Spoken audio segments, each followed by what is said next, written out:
ನಮ್ಮ ಜಿಲ್ಲೆಯ ಮಾಧ್ಯಮದ ಮಿತ್ರರಿಗೆ ಕೃತಜ್ಞತೆಗಳನ್ನು ಸಲ್ಲಿಸ್ತೀನಿ.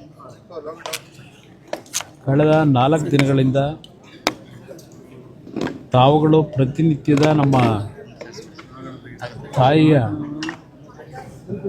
ಒಂದು ಅಂತ್ಯಕ್ರಿಯೆ ಆದ ನಂತರವೂ ಸಹ ಕಳೆದ 2 ದಿನಗಳಿಂದ ಇಲ್ಲಿ ನಡೀತಾ ಇರತಕ್ಕಂಥ ಒಂದು ಧಾರ್ಮಿಕ ಕಾರ್ಯಕ್ರಮ ಅಂತೀನಿ ನಾನು. ಏಕೆಂದರೆ ನಮ್ಮ ತಾಯಿಯ ಬದುಕು ಜೀವನವೆಲ್ಲ ದೇವರನ್ನು ನಂಬಿ ಬದುಕಿರತಕ್ಕಂಥ ಬದುಕು ಇದು. ಬಹುಶಃ ತಮ್ಮಗಳಿಗೂ ಇವತ್ತಿನ 2 ದಿನಗಳಿಂದ ನಡೀತಾ ಇರತಕ್ಕಂಥ ಈ ಕಾರ್ಯಕ್ರಮ ನೋಡಿದಾಗ ಒಂದು ರೀತಿಯ ಉತ್ತಮವಾದಂಥ ರೀತಿಯಲ್ಲಿ ಒಂದು ಭಾವನೆಗಳನ್ನು ನೀವು ಕಂಡಿದ್ದೀರಿ ಅನ್ನೋದು ನನ್ನ ಅಭಿಪ್ರಾಯ. ನಮ್ಮ ತಂದೆಯವರು ಸಹ ಅವರ ಬದುಕಿನಲ್ಲಿ ಇಲ್ಲಿ ಇರ್ತಕ್ಕಂಥ ರಂಗನಾಥ ಸ್ವಾಮಿ ಮತ್ತು ಶಿವನ ಒಂದು ದೇವಸ್ಥಾನ, ಅದು ಮೊದಲು ಒಂದು ಸಣ್ಣ ಗುಡಿ. ಅವರು ಹುಟ್ಟಿದಂಥ ದಿನಗಳಲ್ಲಿ ನಾವು ಬೆಳೆದಂಥ ದಿನದಲ್ಲೂ ಒಂದು ಸಣ್ಣ ಗುಡಿ ಇತ್ತು. ಈಗ ರೇವಣ್ಣ ಅವರು ಅಲ್ಲಿ ಒಂದು ದೊಡ್ಡ ಉತ್ತಮವಾದಂಥ ಶಿವನ ದೇವಸ್ಥಾನವನ್ನು ಮಾಡಿದ್ದಾರೆ. ದೇವೇಶ್ವರ ದೇವಸ್ಥಾನವನ್ನು ನಮ್ಮ ಶೃಂಗೇರಿ ಮಠದ ಗುರುಗಳೇ ಬಂದು ಅದನ್ನು ಪ್ರತಿಷ್ಠಾಪನೆ ಮಾಡಿರ್ತಕ್ಕಂಥದ್ದು. ಅದು ಸಹ ತಾವುಗಳೇ ನಾಡಿನ ಜನತೆ ಮುಂದೆ ಪ್ರದರ್ಶನ ಮಾಡಿ ಅದೆಲ್ಲವನ್ನು ಮಾಹಿತಿ ಇಟ್ಟಿದ್ದೀರಿ. ಅವರೂ ಸಹ ದೈವಭಕ್ತರೇ ಇದ್ದಾರೆ. ಅದರಿಂದ ಎಲ್ಲ ವಿಧಿವಿಧಾನಗಳು ಒಂದು ನಮ್ಮ ಧಾರ್ಮಿಕವಾಗಿ ಏನು ನಡೀಬೇಕು ಅದೆಲ್ಲವನ್ನು ಇವತ್ತು ಅತ್ಯಂತ ಶ್ರದ್ಧೆಯಿಂದ ಇವತ್ತೇನು ಈ ಕಾರ್ಯಕ್ರಮಗಳನ್ನ ನಡೆಸ್ತಾ ಇದ್ದಾರೆ ನಮ್ಮ ತಂದೆಯವರ ಒಂದು ಮಾರ್ಗದರ್ಶನದಲ್ಲಿ. ಒಂದು ಹೇಳ್ತಕ್ಕಂಥದ್ದು, ಈಗಾಗಲೇ ಅವರು ಸಹ ಹಲವಾರು ಬಾರಿ ಹೇಳಿದ್ದಾರೆ, ಅವರಿಬ್ಬರಲ್ಲಿ ಹಲವಾರು ರೀತಿಯ ಏಳು ಬೀಳುಗಳು ನೋವುಗಳನ್ನು ಸಂತೋಷ ಅಂತ ಅವರೇನು ಪಟ್ಟಿಲ್ಲ. ಇಬ್ಬರೂ ಸಹ ಭಾಳ ಸಂತೋಷವಾದಂಥ ದಿನಗಳು ಕಡಿಮೆ, ಎಲ್ಲರ ಬಗ್ಗೆ ಚಿಂತೆಯನ್ನೇ ಮಾಡ್ಕೊಂಡು ಬಂದಂಥವ್ರು. ಹಿಂದೆ ಆದರೂ ಸಹ ಅವರಿಬ್ಬರಲ್ಲಿ ಅನ್ಯೋನ್ಯತೆ ಅನ್ನೋದು ಒಂದು ಭಾಗ. ಅವರು ಮದುವೆ ಆದ ನಂತರವೂ ನಮ್ಮ ತಾಯಿಗೆ ಕೆಲವು ಆರೋಗ್ಯದ ಸಮಸ್ಯೆಗಳಿತ್ತು. ಅಂಥ ಸಂದರ್ಭದಲ್ಲೂ ನಮ್ಮ ತಂದೆಯವರು ಅವರನ್ನು ಮಗುಗಿಂತ ಹೆಚ್ಚಾಗಿ ನೋಡ್ಕೊಂಡಿದ್ರು.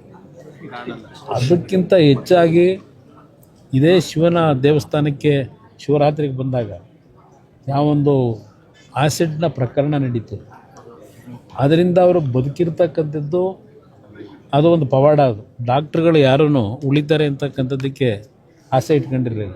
2 ತಿಂಗಳು ಪ್ರಜ್ಞೆ ಇರಲಿಲ್ಲ. ಆ ಸಾವನ್ನು ಬದುಕಿನ ನಡುವೆ ಹೋರಾಟ ಮಾಡಿ ನಮ್ಮ ತಾಯಿ ಏನು ಮತ್ತೆ ಮರುಜೀವ ಪಡೆದರು. ಅದಕ್ಕೆ ಕಾರಣ ನಮ್ಮ ರಾಜರಾಜೇಶ್ವರಿ ದೇವಸ್ಥಾನ ಏನಿದೆ, ರಾಜರಾಜೇಶ್ವರಿ ನಗರದಲ್ಲಿ ಬೆಂಗಳೂರಿನಲ್ಲಿ, ಆ ರಾಜರಾಜೇಶ್ವರಿ ದೇವಸ್ಥಾನಕ್ಕೆ ನಮ್ಮ ತಾಯಿ ಆ ದೇವಸ್ಥಾನ ಕಟ್ಟಿದ ನಂತರ ಅಲ್ಲಿ ಹಿಂದೆ ತಿರುಚಿ ಸ್ವಾಮಿಗಳು ಅಂತ ಏನಿದ್ರು, ಅವರು ಮಹಾನ್ ದೈವ ಭಕ್ತರು. ಅವರ ಕನಸಿನಲ್ಲಿ ಬಂದು ಆ ದೇವಸ್ಥಾನ ಪ್ರತಿಷ್ಠಾಪನೆ ಆಗಬೇಕು ಅಂತಕ್ಕಂಥದ್ದನ್ನು ದೇವಿ ಹೇಳಿದಂಥ ಹಿನ್ನೆಲೆಯಲ್ಲಿ ಅವರು ಬೇರೆ ರಾಜ್ಯದಿಂದ ಬಂದು ಇಲ್ಲಿ ದೇವಸ್ಥಾನ ಕಟ್ಟಿದ್ರು. ಅವರು ಇವತ್ತು ನಮ್ಮ ಮುಂದೆ ಇಲ್ಲ. ಆದರೆ ಅವರ ಅನುಗ್ರಹವೂ ಸಹ ಗುರುಗಳ ಅನುಗ್ರಹ ಬೇಕು ಅಂತಾರಲ್ಲ, ನಮ್ಮ ತಾಯಿಗೆ ಆದಂಥ ಒಂದು ಆ್ಯಸಿಡ್ನ ದಾಳಿ ಏನಿದೆ ಅದರಲ್ಲಿ ಬದುಕ್ತಕ್ಕಂಥ ವಿಷಯದಲ್ಲಿ ಅವರೊಂದು ಮಾತು ಹೇಳಿದರು. ಇವತ್ತು ಚೆನ್ನಮ್ಮನವರು ನಿಮ್ಮ ಹೆಂಡತಿ ಇರ್ಬೋದು, ಆದರೆ ಅವರು ಈ ರಾಜರಾಜೇಶ್ವರಿ ಮಗಳಿದ್ದಾಳೆ, ಯಾವುದೇ ಕಾರಣಕ್ಕೂ ಅವರಿಗೆ ಜೀವಕ್ಕೆ ಅಪಾಯ ಆಗೋದಿಲ್ಲ, ಧೈರ್ಯವಾಗಿರಿ ಅಂತಕ್ಕಂಥ ಅವರು ಸ್ಥೈರ್ಯ ತುಂಬಿದಂಥವ್ರು ಆ ತಿರುಚಿ ಸ್ವಾಮೀಜಿಗಳು. ಅವ್ರು ಹೇಳಿದಂಥ ರೀತಿಯಲ್ಲೇ ಆ ತಾಯಿ ಆಶೀರ್ವಾದದಲ್ಲಿ ಉಳಿದ್ರು. ಬಹುಶಃ 1999 2000ನೇ ಇಸ್ವಿನಲ್ಲಿ ಆದಂಥ ಘಟನೆ ಅದು. ಇಲ್ಲಿಗೆ ಈಗ 26 ವರ್ಷ. ಅವರ ದೈಹಿಕವಾಗಿ ಆದಂಥ ಆ ದಾಳಿಯ ಹಿನ್ನೆಲೆಯಲ್ಲಿ ಎಷ್ಟೇ ಹಿಂಸೆಗಳು ಪಟ್ಟಿದ್ದಾರೆ ಅನ್ನೋದು ನೋಡ್ಬೋದು, ನಾವು ನೋಡಿದ್ದೇವೆ. ಏಕೆಂದರೆ ಅವರಿಗೆ ಬೆನ್ನಿನ ಒಂದು ಸಂಪೂರ್ಣವಾಗಿ ಸುಟ್ಟೋದಂಥ ಹಿನ್ನೆಲೆಯಲ್ಲಿ ಪ್ರತಿದಿನ ಆ ಉರಿಯನ್ನು ಸಹಿಸ್ಕೊಂಡ್ಬಂದಿದ್ದಾರೆ. ಆದರೆ ನಮ್ಮ ತಂದೆಯವರು ಅವರನ್ನು ಆ ಒಂದು ದಾಳಿಯ ನಂತರ ಇನ್ನೂ ಹೆಚ್ಚಿನ ರೀತಿಯಲ್ಲಿ ಅವರಿಗೆ ಎಷ್ಟೇ ರಾಜಕಾರಣದ ಶ್ರಮದಲ್ಲಿ ಬಿಡುವಿಲ್ಲದೆ ಇದ್ದರೂ ಅವರನ್ನು ಯಾವ ರೀತಿ ದಿನಗಳಲ್ಲಿ ಅವರನ್ನು ಪ್ರೀತಿಸಿದ್ದಾರೆ, ಅವರಿಗೆ ನೋವನ್ನು ದೂರ ಸರಿಸ್ತಕ್ಕಂಥ ನಿಟ್ಟಿನಲ್ಲಿ ಅವರಲ್ಲಿ ಮಾನಸಿಕ ಸ್ಥೈರ್ಯ ತುಂಬಿದ್ದಾರೆ. ಅವೆಲ್ಲ ಒಂದು ದೊಡ್ಡ ಇತಿಹಾಸ ಕಥೆ ಇದೆ ನಮ್ಮ ಕುಟುಂಬದಲ್ಲಿ. ಇದೆಲ್ಲ ಒಂದು ಭಾಗ. ಈಗ ನೀವು ನೋಡ್ತಾ ಇದ್ದೀರಿ ಯಾವ ರೀತಿಯಲ್ಲಿ ಅವರು ಕಳೆದ 1.5 ವರ್ಷದಿಂದ ಯಾವೊಂದು ಆರೋಗ್ಯದ ಸಮಸ್ಯೆಗಳು ಪ್ರಾರಂಭ ಆಯಿತು. ಇದು ಕಾರಣ ಬಹುಶಃ ಈ ರಾಜ್ಯದಲ್ಲಿ ರಾಜಕೀಯದ ದ್ವೇಷದಲ್ಲಿ ನಡೆದಿರ್ತಕ್ಕಂಥ ಕೆಲವು ಘಟನೆಗಳು, ಕೆಲವು ತಪ್ಪುಗಳಾಗಿರ್ಬೋದು. ನಾನು ಸಂಪೂರ್ಣವಾಗಿ ನಾವು ಪರಿಶುದ್ಧವಾಗಿ ಬದುಕಿದ್ದೇವೆ ಅಂತಕ್ಕಂಥದ್ದು ಹೇಳಲ್ಲ, ಒಂದು ತಪ್ಪುಗಳಾಗಿರ್ಬೋದು. ಆ ತಪ್ಪುಗಳನ್ನು ಇಟ್ಟು ಯಾವ್ಯಾವ ರೀತಿಯಲ್ಲಿ ಏನೇನು ನಡೆದಿದೆ ಈ ರಾಜ್ಯದಲ್ಲಿ ನಮ್ಮ ಕುಟುಂಬವನ್ನು ಸಂಪೂರ್ಣವಾಗಿ ರಾಜ್ಯದ ಜನತೆಯ ಹೃದಯದಿಂದ ಕಿತ್ತೊಗಿಬೇಕು ಅಂತಕ್ಕಂಥದ್ದೇ ಒಂದು ದೃಷ್ಟಿಯಿಂದ ಕೆಲವು ಘಟನೆಗಳು ಈ ರಾಜ್ಯದಲ್ಲಿ ನಡೆದಿದೆ. ಅದನ್ನು ಈ ಸಂದರ್ಭದಲ್ಲಿ ನಾನು ಹೇಳಲಿಕ್ಕೆ ಹೋಗೋದಿಲ್ಲ. ಇದು ನಾವೆಲ್ಲರೂ ಅತ್ಯಂತ ಒಂದು ಆತ್ಮಕ್ಕೆ ಶಾಂತಿಯನ್ನು ನಮ್ಮ ತಾಯಿ ಕೊಡಬೇಕು ಅನ್ನೋದಕ್ಕೆ ಇವತ್ತು ಸಹ ಹಾಲು ತುಪ್ಪ ಇವತ್ತು ಅರ್ಪಿಸ್ತಕ್ಕಂಥ ಸಂದರ್ಭದಲ್ಲೂ ನಮ್ಮ ಅಭಿಮಾನಿಗಳು, ಕಾರ್ಯಕರ್ತರು, ಅವರನ್ನು ಪ್ರೀತಿಸ್ತಾ ಇದ್ದಂಥ, ಅವರು ಪ್ರೀತಿಸಿದ್ದಂಥ ಜನತೆ ಬಂದು ಇವತ್ತೇನು 3ನೇ ದಿನದ ಕಾರ್ಯಕ್ರಮದಲ್ಲೂ ಭಾಗವಹಿಸಿದ್ದಾರೆ. ಬಹುಶಃ ಅವರು ಇನ್ನೂ ಬದುಕಿರ್ತಿದ್ದರು ನನ್ನ ಅಭಿಪ್ರಾಯ. ಒಂದು ಬಾರಿ ಆಸಿಡ್ನ ಪ್ರಕರಣ ನಂತರ ನಮ್ಮ ಕುಟುಂಬದಲ್ಲಿ ಅವರಿಬ್ಬರು ಏನು ವಯಸ್ಸಾಗಿರ್ತಕ್ಕಂಥವರಿದ್ದರು, ಅವರ ಮಾನಸಿಕವಾಗಿ ಯಾತನೆಗೆ ಒಳಗಾಗ್ತಕ್ಕಂಥ ರೀತಿಯಲ್ಲಿ ಏನೇನು ನಡೀತು ಅಂತಕ್ಕಂಥದ್ದು ಮುಂದಿನ ದಿನಗಳಲ್ಲಿ ಯಾರಾದರೂ ಇತಿಹಾಸ ಬರೆಯೋರು ಹೇಳ್ತಾರೆ. ಅದು ಒಂದು ಭಾಗ. ಅದಕ್ಕೆ ನಾನು ಹೇಳ್ತಾ ಇದ್ದೇನೆ, ನನ್ನ ತಾಯಿ ಇವತ್ತು ನಮ್ಮನ್ನು ಅಗಲಿಕೆ ಕಳೆದ 1.5 ವರ್ಷದ ಹಿಂದೆ ಅವರು ಬೆಡ್ ರಿಡನ್ ಆಗಿದ್ದು.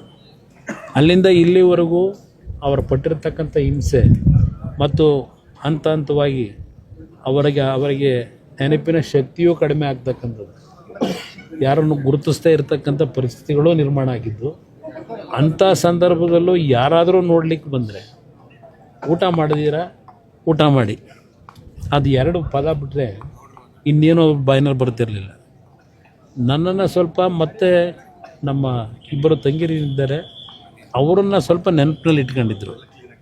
ನಾನು ಏನಾದರೂ ಒಂದು ವಾರದಲ್ಲಿ 2 ದಿನವೋ 3 ದಿನವೋ ಯಾವಾಗಾದ್ರೂ ಫ್ರೀ ಇದ್ದಾಗ ಹೋದಾಗ, ಒಳ್ಳೆ ಕೆಲಸ ಮಾಡಪ್ಪ, ಯಾವಾಗ ಬಂದೆ, ಡೆಲ್ಲಿಗೆ ಹೋಗಿದ್ದ, ಇದು ಮಾತ್ರ ಅವರಲ್ಲೇ ನೆನಪಿನಲ್ಲಿತ್ತು. ಆ ರೀತಿಯಲ್ಲಿ ಒಳ್ಳೆ ಕೆಲಸ ಮಾಡಪ್ಪ ಅಂತಕ್ಕಂಥದ್ದನ್ನು ಹೇಳೋರು ಅಷ್ಟೇ.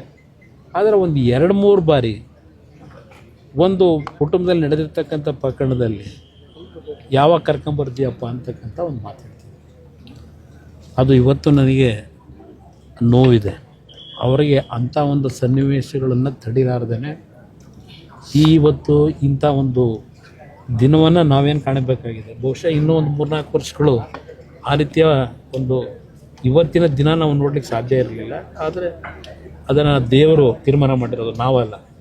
ಆ ದೇವರ ತೀರ್ಮಾನಕ್ಕೆ ನಾವೆಲ್ಲರೂ ತಲೆಬಾಗಲೇಬೇಕು, ಅದನ್ನು ಹೇಳ್ತೇನೆ. ಅದರ ಜೊತೆಗೆ ಇವತ್ತು ಈ ಸ್ಥಳ ಏನಿದೆ, ಕುಟುಂಬದಲ್ಲಿ ಅಂತಿಮವಾಗಿ ನಮ್ಮ ಕುಟುಂಬದ ಎಲ್ಲ ಅಣ್ಣ ತಮ್ಮಂದರು, ತಂಗಿರು ಎಲ್ಲರೂ ಸೇರಿ ನಮ್ಮ ತಂದೆಯವ್ರ ಜೊತೆ ಚರ್ಚೆ ಮಾಡಿ ಅಂತಿಮವಾಗಿ ಈ ಸ್ಥಳವನ್ನು ಇಲ್ಲಿ ಒಂದು ಧಾರ್ಮಿಕ ಕ್ಷೇತ್ರವಾಗಿ ನಿರ್ಮಾಣ ಮಾಡ್ತಕ್ಕಂಥದ್ದಷ್ಟೇ ಅಲ್ಲ, ಸಾಮಾಜಿಕವಾಗಿ ಯಾವ ರೀತಿಯಲ್ಲಿ ಸಂಕಷ್ಟದಲ್ಲಿರ್ತಕ್ಕಂಥವ್ರು, ಇವತ್ತು ಸಮಸ್ಯೆಗಳೆಲ್ಲ ಇರ್ತಕ್ಕಂಥವ್ರು ಈ ಸ್ಥಳದಲ್ಲಿ ಬಂದು ನೆಮ್ಮದಿಯ ಜೀವನ ಮತ್ತು ಇಲ್ಲಿಂದ ಉತ್ತಮವಂತ ರೀತಿಯಲ್ಲಿ ಹೊರಗೆ ಹೋಗ್ತಕ್ಕಂಥ ರೀತಿಯಲ್ಲಿ ಅವ್ರ ಬದುಕನ್ನು ಕಟ್ಕೊಳ್ಳಿಕ್ಕೆ ಯಾವ್ಯಾವ ರೀತಿಯ ಒಂದು ಕೆಲಸಗಳು ಇಲ್ಲಾಗಬೇಕು. ನಾಡಿನಲ್ಲಿರ್ತಕ್ಕಂಥ ಸಂಕಷ್ಟದಲ್ಲಿರ್ತಕ್ಕಂಥ ಜನತೆಗೆ ಒಂದು ಭಾಗ ನಮ್ಮ ಹಳೆಯ ಸಂಸ್ಕೃತಿ ಯಾವ ರೀತಿ ಉಳಿಸಬೇಕು ಮತ್ತು ಅವರಿಬ್ಬರ ನಮ್ಮ ತಂದೆಯವರು ಇನ್ನೂ ಬಹುಶಃ ನಮ್ಮ ಜೊತೆಯಲ್ಲಿ 7-8 ವರ್ಷ ಇರ್ತಾರೆ ಅಂತಕ್ಕಂಥ ವಿಶ್ವಾಸ ಇಟ್ಕೊಂಡಿದ್ದೇವೆ. ಆದರೆ ಒಂದು ನಮಗೆ ಭಯ ಇರತಕ್ಕಂಥದ್ದು, ನಮ್ಮ ತಾಯಿ ಮತ್ತು ಅವರಲ್ಲಿರ್ತಕ್ಕಂಥ ಒಂದು ಒಬ್ರಿಗೊಬ್ಬರಲ್ಲಿ ಆ ಒಂದು ಆತ್ಮೀಯ ಭಾವನೆಗಳೇನು ಇಟ್ಕೊಂಡಿದ್ರು, ಅದರ ಕೊರಗಿನಲ್ಲಿ ಸ್ವಲ್ಪ ಅವರಿಗೆ ಏನಾದರೂ ಸಣ್ಣ ಪುಟ್ಟ ಸಮಸ್ಯೆಗಳಾಗ್ಬೋದು ಅಂತಕ್ಕಂಥ ಭಯವೂ ಇದೆ ನಮಗೆ. ಅದರಿಂದ ಅವರ ಜೊತೆಯಲ್ಲಿ ಹೆಚ್ಚಿನ ರೀತಿಯಲ್ಲಿ ಯಾರಾದರೂ ಒಬ್ಬರು ಒಂದಲ್ಲ ಒಂದು ರೀತಿಯಲ್ಲಿ ಅವರಿಗೆ ಮಾನಸಿಕವಾಗಿ ಸ್ಥೈರ್ಯ ತುಂಬತಕ್ಕಂಥದ್ದಕ್ಕೆ ಕುಟುಂಬದಲ್ಲಿ ಇರಬೇಕು ಅನ್ನೋದು ಸಹ ನಮ್ಮಲ್ಲೇ ಒಂದು ತೀರ್ಮಾನಗಳು ಮಾಡ್ತೇವೆ. ಅದರ ಜೊತೆಗೆ ಇಲ್ಲಿ ಬಹುಶಃ ಒಂದು ವಿಶ್ವಕ್ಕೆ ಮಾದರಿಯಾಗ್ತಕ್ಕಂಥ ರೀತಿಯಲ್ಲಿ ಅವರಿಬ್ಬರ ಹೆಸರಿನಲ್ಲಿ, ಇದು ನಮಗೆ ಸ್ವಂತಕ್ಕಲ್ಲ, ಇದರಲ್ಲಿ ಯಾವುದೇ ರೀತಿಯಲ್ಲಿ ನಮ್ಮ ಕುಟುಂಬದ ಸದಸ್ಯರುಗಳ ಒಂದು ಯಾವುದೇ ರೀತಿಯಲ್ಲಿ ಇದರಲ್ಲಿ ನಾವು ಮೂಗು ತೋರಿಸ್ತಕ್ಕಂಥ ಪ್ರಶ್ನೆ ಇಲ್ಲ. ಒಂದು ಸಾರ್ವಜನಿಕವಾಗಿ ಸಾರ್ವಜನಿಕರಿಗೆ ಒಂದು ಉತ್ತಮವಾದ ರೀತಿಯ ಪ್ರಾಮಾಣಿಕವಾಗಿ ಜನಸೇವೆ ಮಾಡ್ತಕ್ಕಂಥವ್ರನ್ನ ಗುರುತಿಸಿ ಈ ಸ್ಥಳದಲ್ಲಿ ಏನು ಒಂದು ನೋಡ್ಕೊಳ್ತಕ್ಕಂಥ ವಿಷಯದಲ್ಲಿ ಒಂದು ಪ್ರಾಮಾಣಿಕವಾಗಿರ್ತಕ್ಕಂಥವ್ರನ್ನ ಸೆಲೆಕ್ಟ್ ಮಾಡಬೇಕು ಅಂತ ಇದ್ದಾರೆ. ಅದನ್ನು ನಮ್ಮ ತಂದೆಯವ್ರ ಜೊತೆನೂ ಮಾತಾಡಿದ್ದೇನೆ, ನಮ್ಮ ಕುಟುಂಬದ ಸದಸ್ಯರ ಜೊತೆನೂ ಮಾತಾಡಿದ್ದೇನೆ. ಯಾವುದೇ ರೀತಿಯ ರಾಜಕೀಯದ ಸೋಂಕು ಈ ಸ್ಥಳದಲ್ಲಿರಬಾರದು. ಯಾವುದೇ ಕಾರಣಕ್ಕೂ ರಾಜಕೀಯಕ್ಕೆ ಮಹತ್ವ ಕೊಡ್ತಕ್ಕಂಥ ಪ್ರಶ್ನೆ ಇಲ್ಲ. ಈ ಸ್ಥಳದಲ್ಲಿ ನಾವೇನು ಈ ಭಾಗದ ನಮ್ಮ ರೈತರು, ಬಹುಶಃ ನಾನು ಈ ಒಂದು ಕೆಲವು ರೈತರನ್ನ ಕರೆಸಿ ಮಾತಾಡಿದಾಗ ಅವರು ಅತ್ಯಂತ ಸಂತೋಷದಿಂದ, ನೆನ್ನೆನೂ ಸಹ ಕರೆಸಿದ್ದು, ಅವರೆಲ್ಲರ ಜೊತೆನೂ ಮಾತಾಡಿದ್ದೇನೆ. ಅವ್ರಿಗೆ ಏನು ಸಂತೃಪ್ತಿಯಾಗಿ ಈ ಭೂಮಿಯನ್ನು ಸಂತೋಷ ಬಿಟ್ಕೊಳ್ತಕ್ಕಂಥದ್ದಕ್ಕೆ ಅವ್ರು ಏನು ನಮಗೆ ನಿರೀಕ್ಷೆ ಮಾಡಿದ್ರು ಅದು ಎಲ್ಲ ರೀತಿಯಲ್ಲೂ ಆ ನಿರೀಕ್ಷೆಯನ್ನು ಮಾಡಿಕೊಟ್ಟಿದ್ದೇವೆ. ಮುಂದೆನೂ ಸಹ ಆ ಕುಟುಂಬಗಳಿಗೆ ಈ ಜಾಗದಲ್ಲಿ ಅವ್ರ ಕುಟುಂಬದಲ್ಲಿ ಕೆಲವರು ಬದುಕ್ತಕ್ಕಂಥದ್ದಕ್ಕೆ ಅವ್ರಿಗೂ ಅವಕಾಶಗಳಿದ್ದಾರೆ ಹೇಳಿದ್ದೇನೆ. ಅವರಿಗೆ ದುಡಿಮೆ ಮಾಡಿ ಬದುಕ್ತಕ್ಕಂಥದ್ದಕ್ಕೆ ಅವ್ರಿಗೇನು ಇಲ್ಲಿ ಮುಂದಿನ ದಿನಗಳ ಅನುಕೂಲ ಆಗ್ತದೆ ಅದೆಲ್ಲವನ್ನು ವಿವರಿಸಿದ್ದೇನೆ. ಇದು ನಾಡಿನ ಜನತೆಗೆ ಸಮರ್ಪಣೆ ಮಾಡ್ತಕ್ಕಂಥ ಜಾಗ ಇದು, ಅವರಿಬ್ಬರ ಹೆಸರು.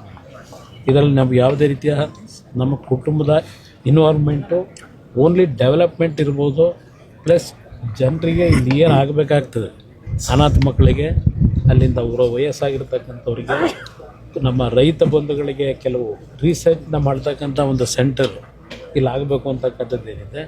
ಒಂದು ಸಂಸ್ಕೃತ ಪಾಠಶಾಲೆಯನ್ನು ನಿರ್ಮಾಣ ಮಾಡ್ತಕ್ಕಂಥದ್ದು, ಹೀಗೆ ಹಲವಾರು ರೀತಿಯ ಯೋಜನೆಗಳನ್ನು ಇಲ್ಲಿ ಹಮ್ಮಿಕೊಂಡಿದ್ದೇವೆ. ಅದಕ್ಕೆ ಧಾರ್ಮಿಕವಾಗಿ ನಡೆಸ್ತಕ್ಕಂಥ ಕೆಲವು ವ್ಯಕ್ತಿಗಳನ್ನು ಮತ್ತು ಸಾಮಾಜಿಕವಾಗಿ ಯಾವುದೇ ರೀತಿಯ ಸಮಸ್ಯೆಗಳಿಲ್ಲದೆ ಸ್ವಾರ್ಥದ ಒಂದು ಭಾವನೆಗಳನ್ನು ಇಟ್ಕೊಳ್ಳದೆ ಸಮಾಜದ ಕಷ್ಟದ ಇರ್ತಕ್ಕಂಥವ್ರನ್ನ ಅವರ ಮಕ್ಕಳ ರೀತಿ ನೋಡ್ಕೊಳ್ತಕ್ಕಂಥ ವ್ಯಕ್ತಿಗಳನ್ನು ಆಯ್ಕೆ ಮಾಡಬೇಕು. ನಾನು ಆ ವಿಷಯದಲ್ಲಿ ನಮ್ಮ ಅಣ್ಣ ತಮ್ಮದ ಜೊತೆನೂ ಚರ್ಚೆ ಮಾಡಿ ನಿರ್ಣಯ ಮಾಡ್ತೀವಿ. ಬಹುಶಃ ಇದು ಒಂದು ಮಾದರಿಯಾಗಿ ಈ ಭೂಮಿ ಇರೋವರೆಗೆ ಶಾಶ್ವತವಾಗಿ ನೆಲೆಸಿ ನಮ್ಮ ತಾಯಿ ತಂದೆಯ ಹೆಸರಿನಲ್ಲಿ ಅವರಿಗೆ ಬದುಕಿಗೆ ನೆರಳಾಗ್ತಕ್ಕಂಥ, ಬದುಕಿಗೆ ದಾರಿ ತೋರಿಸ್ತಕ್ಕಂಥ ಯೋಜನೆಗಳನ್ನು ಇಲ್ಲಿ ಮಾಡಬೇಕು ಅಂತಕ್ಕಂಥದ್ದಕ್ಕೆ ಈಗಾಗಲೇ ಒಂದು ನೀರಿನ ಚೇನ್ ತಯಾರು ಮಾಡಿಟ್ಟಿದ್ದೇನೆ ನಾನು. ಅದನ್ನೆಲ್ಲವನ್ನು ನಮ್ಮ ಕುಟುಂಬದ ಸದಸ್ಯರ ಜೊತೆ ಹಂಚ್ಕೊಂಡಿದ್ದೇನೆ. ಎಲ್ಲರ ಸಹಕಾರ ಇದೆ. ಅದನ್ನು ಇಲ್ಲಿ ಪ್ರಾರಂಭ ಮಾಡ್ತಕ್ಕಂಥದ್ದು ಬಹುಶಃ ಇನ್ನೊಂದು 15-20 ದಿವಸಗಳ ನಂತರ ಪ್ರಾರಂಭ ಮಾಡಿ 2-3 ವರ್ಷದೊಳಗೆ ಈ ನಾಡಿನ ಜನತೆಯ ಒಂದು ಬಡವರಿಗೆ ಯಾವ ರೀತಿ ಅನುಕೂಲಗಳಾಗಬೇಕು ಅದನ್ನು ಕಾರ್ಯಕ್ರಮ ಪ್ರಾರಂಭ ಮಾಡಬೇಕು ಅನ್ನೋದು ನಮ್ಮ ಉದ್ದೇಶ. ಸರಿ, ಥ್ಯಾಂಕ್ ಯು.